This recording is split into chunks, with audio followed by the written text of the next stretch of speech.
Hello everyone. NCLEX basis question हमने कुछ solve किए थे। अभी हम आगे की सीरीज अपलोड करेंगे, कंटिन्यू आप बने रहिएगा चैनल पे। तो नेक्स्ट क्वेश्चन देखिएगा, हम 146 से शुरू करते हैं। क्वेश्चन नंबर 146 है, in planning care for the patient with ulcerative colitis the nurse identify which nursing diagnosis as a priority. तो पेशेंट को क्या है, अल्सरेटिव कोलाइटिस है और कौन सी नर्सिंग डायग्नोसिस हमें प्रायोरिटी में रखना है। Option A anxiety, option B है impaired skin integrity, option C है fluid volume deficit, option D है nutritional alert alert less than body requirement. तो देखिए इसमें क्या आंसर रहेगा। इसमें जो राइट आंसर रहेगा वो है फ्लूइड वॉल्यूम डेफिसिट। देखिएगा फ्लूइड वॉल्यूम डेफिसिट रहेगा, इसकी वजह से क्या होगा, इलेक्ट्रोलाइट इम्बैलेंस रहेगा और इसकी वजह से मेटाबॉलिक एसिडोसिस के अंदर डेवलप होगा, मेटाबॉलिक एसिडोसिस डेवलप होगा। तो बाकी भी इसमें नर्सिंग डायग्नोसिस हो सकते हैं, लेकिन इसमें प्रायोरिटी बेसिस के अकॉर्डिंग सी जो है वो इम्पोर्टेंट रहेगा। The nurse is teaching about irritable bowel syndrome, which of the following would be most important. यदि एक पेशेंट को इरिटेबल बाउल सिंड्रोम वाली टीचिंग कर रही है नर्स, तो क्या मोस्ट इम्पोर्टेंट रहेगा उसकी टीचिंग में।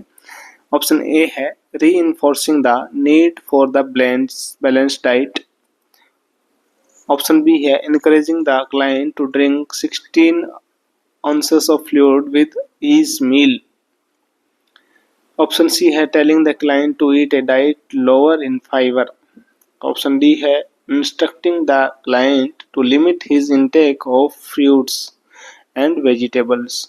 तो देखिएगा इरिटेबल बाउल सिंड्रोम वाले पेशेंट को क्या कहेंगे कि लिमिट इनटेक करेंगे फ्रूट्स एंड वेजिटेबल्स का, या फिर डाइट में लो फाइबर्स लेना है उसको, या फिर इनकरेजिंग करेंगे ड्रिंक के लिए, या फिर इन्फोर्स करेंगे नीड टू बैलेंस डाइट के लिए। तो इसमें राइट आंसर क्या रहेगा, तो सबसे अप्रोप्रिएट मोस्ट इंपॉर्टेंट रहेगा बैलेंस डाइट हम उसको देंगे। ठीक है, हम क्या करेंगे उसको रीइंफोर्स करेंगे कि बैलेंस डाइट वो ले। नेक्स्ट क्वेश्चन नंबर 148 है, the nurse is planning care for the patient with celiac disease. In teaching about the diet, the nurse should instruct the patient to avoid which of the following for breakfast. celiac disease है patient को, कौन सी food avoid करवाएंगे। Option A है cream of wheat, option B है banana, option C है puffed rice, option D है cornflakes. तो देखिएगा इसमें जो राइट आंसर रहेगा वो क्या है, यानी कि हमें व्हीट उसको अवॉइड करवाता है। ठीक है, BRO ब्रो, ये चीज हमें क्या करना है, अवॉइड करवाना है सीलियाक डिजीज में। तो देखिएगा जो कि ग्लूटेन कंटेनिंग जो भी फ्लूइड है, सॉरी ग्लूटेन कंटेनिंग जो भी फूड आइटम्स हैं वो हम सब इसमें अवॉइड करवाएंगे। तो देखिएगा ये याद रखने के लिए ब्रो है, बार्ले, राई, ओट्स एंड व्हीट, ये सब हमें सीलियाक डिजीज में अवॉइड करवाना है। इसको दूसरा नाम क्या है, ग्लूटेन एंटेरोपैथी भी बोल सकते हैं इसको, gluten intolerance disease. Next question number 49, the nurse is caring for the client with suspected diverticulitis, with a nurse would be most prudent in the questioning which of the following diagnostic test ordered। देखिएगा उसका है suspected है diverticulitis, तो कौन से जो diagnostic test उसको order है तो उस पर नर्स क्या करेगी, क्वेश्चनिंग करेगी। तो ऑप्शन है कोलोनोस्कोपी में, ऑप्शन बी है barium enema, option C complete blood count, option D है सीटी स्कैन। तो देखिएगा सीटी स्कैन करवा सकती है तो कोई क्वेश्चनिंग नहीं करेगी, कोलोनोस्कोपी करवा रहे हैं तो कोई क्वेश्चनिंग करेगी, लेकिन जब बेरियम एनीमा उसको यदि दे रहे हैं, यानी कि उसको ऑर्डर है कि बेरियम एनीमा करवाना है, तो उसमें नर्स को क्वेश्चनिंग करना है, क्योंकि बेरियम एनीमा क्या है, कॉन्ट्रा इंडिकेटेड है किसमें, डाइवर्टिकुलाइटिस के अंदर। ठीक है, डाइवर्टिकुलाइटिस के अंदर barium enema is Contra indicated. Next question है 150, when the nurse is gathering information for the assessment the patients states, my stomach hurt about 2 hours after I eat. Based upon this information, the nurse know the patient likely has a option A gastric ulcer, duodenal ulcer, peptic ulcer और Curling's ulcer। तो इसमें जो right answer रहेगा वो क्या रहेगा आपका option B, क्योंकि जो डुडेनल अल्सर है, डुडेनल अल्सर के अंदर क्या होता है, आफ्टर ईटिंग, जैसे ही खाना खाते हैं, खाना खाने के 2 घंटे बाद, 2 से 3 आवर्स के बाद क्या होता है, पेन होता है, ठीक है। और ये रिलीव कैसे होता है, जैसे ही फूड खाएंगे ना, फूड टेकिंग, जैसे ही खाना खाएंगे, खाना खाने के बाद पेन रिलीव हो जाता है, लेकिन खाना खाने के 2 से 3 आवर्स बाद वो पेन होता है। जबकि गैस्ट्रिक अल्सर में 30 मिनट्स बाद ही पेन होना लग जाता है, यानी खाना खाने के 30 मिनट बाद ही पेन होने लगता है, तो उसको हम गैस्ट्रिक अल्सर कह सकते हैं। और जबकि खाना खाने से रिलीव हो जाए और 2 to 3 आवर्स बाद वो पेन होए, तो वो हो सकता है कि उसको डुडेनल अल्सर हो। नेक्स्ट क्वेश्चन देखिएगा, the registered nurse is conducting an in service for colleagues about the peptic ulcer, the nurse would be correct in identifying which of the following as a causative factor. तो देखिएगा क्या है causative factor peptic ulcer का। Option A Neisseria gonorrhoeae, option B H influenza, option C H pylori and option D E coli. तो देखिए Helicobacter pylori जो है ये पॉजिटिव एजेंट है किसका, पेप्टिक अल्सर का। नेक्स्ट क्वेश्चन है, the nurse is caring for the patients post surgical removal of a 6 mm oral cancerous lesion, ठीक है। The priority nursing measures would be to, option A है maintain a patent airway, option B है perform meticulous oral care every 2 hours, option C है ensure that the incisional area is kept as dry as possible, option D है assess the client frequently for pain using the visual analogue scale.